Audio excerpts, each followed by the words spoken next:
Okay. Hi, everybody. This is Massimo, and I'm here with Alex behind the scene and the fabulous Darrell West for our new Technicolor for this month. So, Hello. hi, Darrell. How are you? I'm as well as can be during these times. Yeah. Great. So before we start, I would like to introduce a little Technicolor and Positivist, if you don't mind. So Technicolor was born last year as a live event pre-COVID-19 to help the community in Redbridge to have a space where they could be themselves, the LGBT community, I mean, and where they could get together, watch a film, have a discussion, and practically have a nice time together. After COVID, of course, that wasn't possible anymore, so we had to find a new way to do this. So we decided to go online, and this gave us the opportunity to address everybody from our Facebook page and to have more fabulous speakers as Darrell here. But before we start talking of the film, I would like to talk to you a little bit about Positivist as well, because probably not everybody knows who we are. So Positivist is London's largest community-based HIV charity, and we provide free services for people living with HIV who either live or access HIV care in East London. These services include peer support, counseling, group activities, and welfare and benefits advice. We also provide free HIV and STI testing and sexual health advice to people across East London. Our services are still operating, but as everybody, we had to transition them from face-to-face to online. So if you are interested in accessing them, you can always go on our website, www.positivist.org.uk. And our face-to-face testing has been stopped as well, but we have a new service that you could access, which is an online self-testing coached by us from the prevention team. So basically, we can send you an HIV test and then connect with you on a video chat and help you perform it, do it on your own. And afterwards, of course, also provide any signposting or any help that might be needed. Yes, so that's how we provide our services now. And of course, lockdown has been hard for most charities, and also Positivist is not a stranger to this situation. So we have not been able to have regular fundraising events due to COVID-19. So for this reason, PE is now has now come up with their fundraising team and launched a campaign called I Stand for Positivist. So you can find the link to the campaign in the comments. If you want to know more about it or donate, please do, because anything will help to keep our services running. Thank you very much. So at this point, we can start talking about the film. So as you know, tonight we are discussing Paris is Burning, which is a 1990 American documentary directed by Jenny Livingstone. And it was filmed in mid-late 80s. and it chronicles the bold culture of New York City and the Black American, Latino, gay, and transgender communities that were involved in it. And to discuss this, as we were saying, we have here our Durrell, which probably most of you know as the European father Durrell West of the House of West, and also as the pioneer of the ballroom in the United Kingdom. So he has been part of the international ballroom scene for 15 years and has been a father and mentor to many across the world. He also works as a coordinator therapist for ethnic minorities in the LGBTQ community and has performed alongside artists such as Madonna and Chris Brown, among several others. So, hi, Drell. Hi. First of all, I would like to ask you if you would like to tell us more about yourself, what you are doing at the moment, your future projects. At the moment, I am, well, last week I shot a pilot for Netflix. Wow.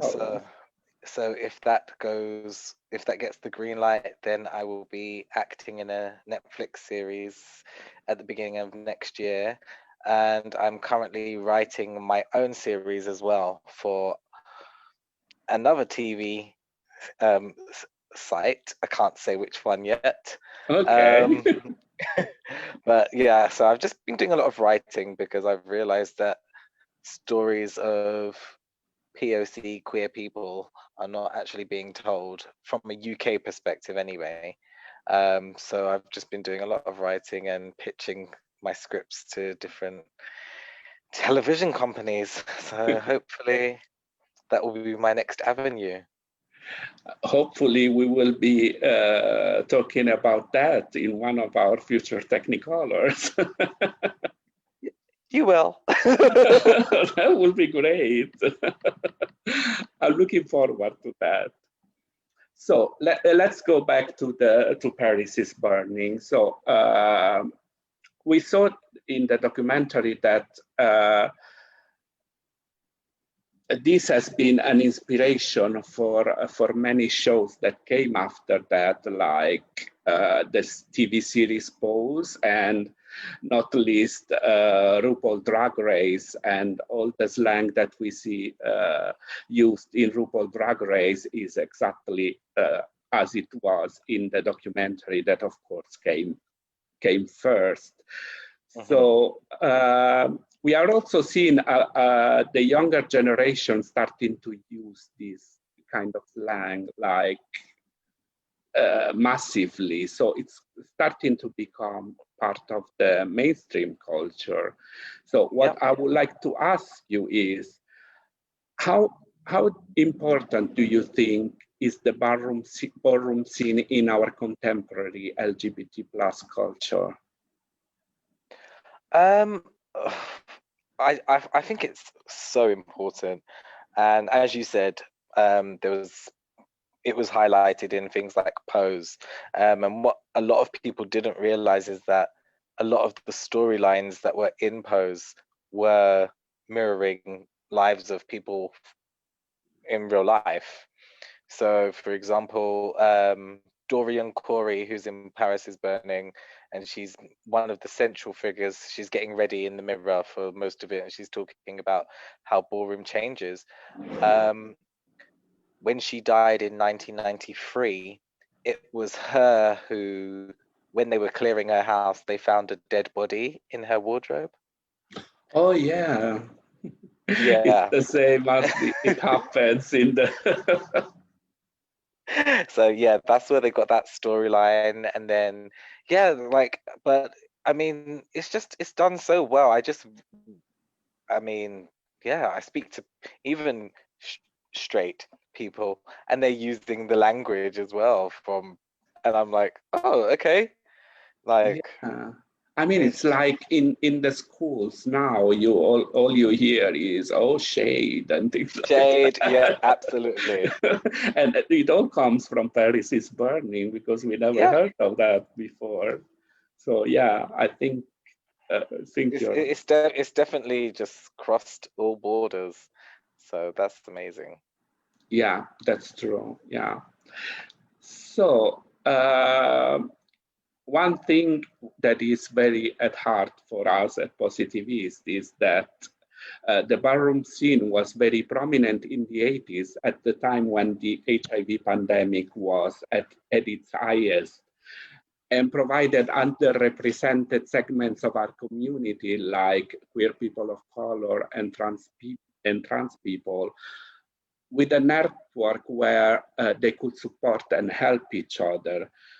Uh, could you tell us more of this role that the ballroom scene had at the time of the HIV outbreak in the 80s?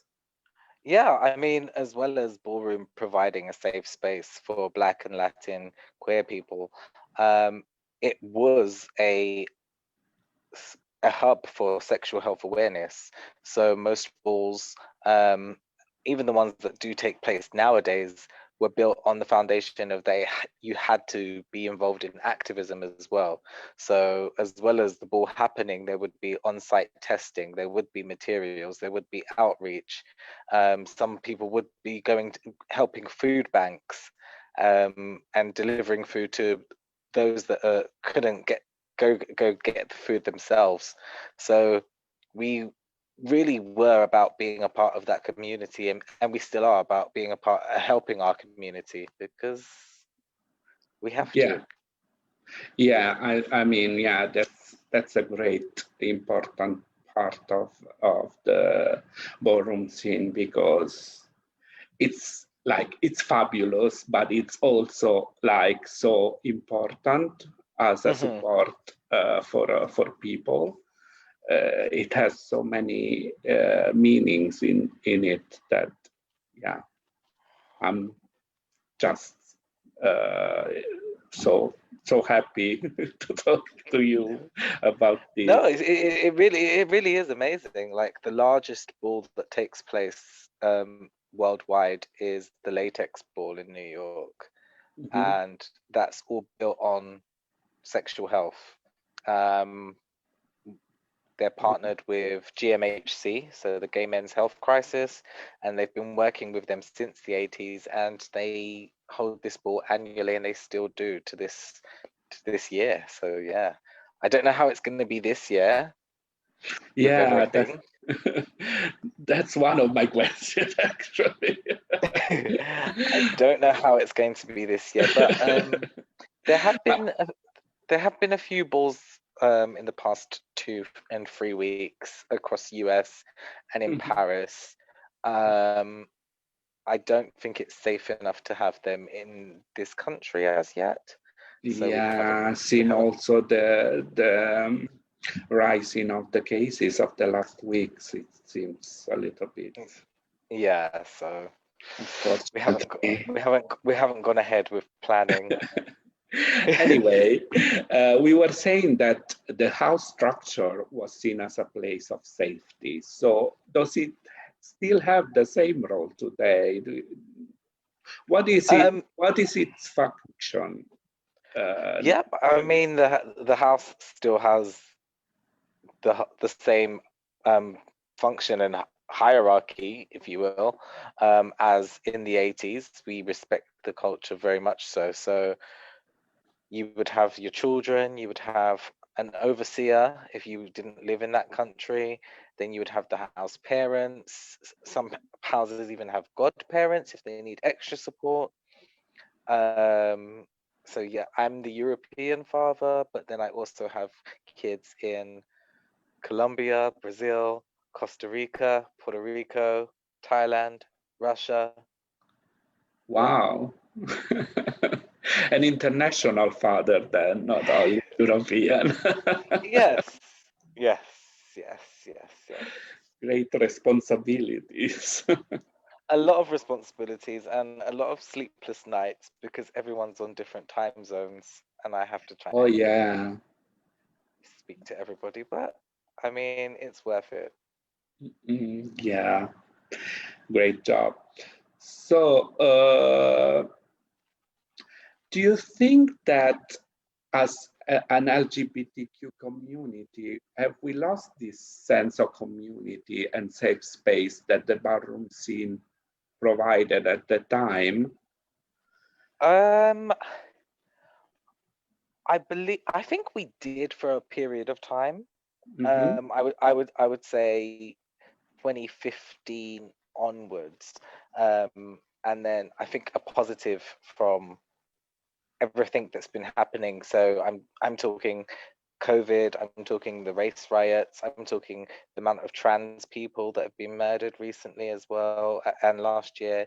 It really is bringing the communities back together, letting people understand that, yeah, we may be competitors on the dance floor, but essentially we are all family.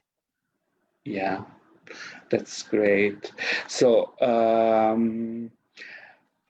we know that you are the fabulous European father of the House of West, uh, but do you think that the ballroom scene is still more of an American phenomenon, or how does it translate in other parts of the world? I mean, America was the birthplace, but it really is in every country now. I believe it was Singapore where they actually opened a studio last week or the two Oh, weeks wow. ago, dedicated to only teaching the art of Vogue. And it really is just become a transatlantic thing, and everyone's just being immersed in ballroom, and I think that's great. Yeah, also because Singapore is not famous for like promoting LGBT rights. LGBT, exactly. So the ballroom scene could be such a good ambassador for like Hmm. normalizing somehow. I mean, even Russia, to have a ballroom scene in Russia was really um, bold, and fearless. But there are so many talented people in ballroom, and their ballroom scene over there is amazing as well, and Brazil as well. Oh yeah, yeah. Brazil. I understand Brazil because apart from the last years where they have that unfortunate president, uh, they have always been quite. Let's say welcoming at some point, Yes, but like places like Russia and Singapore, it's really a huge leap forward, I think.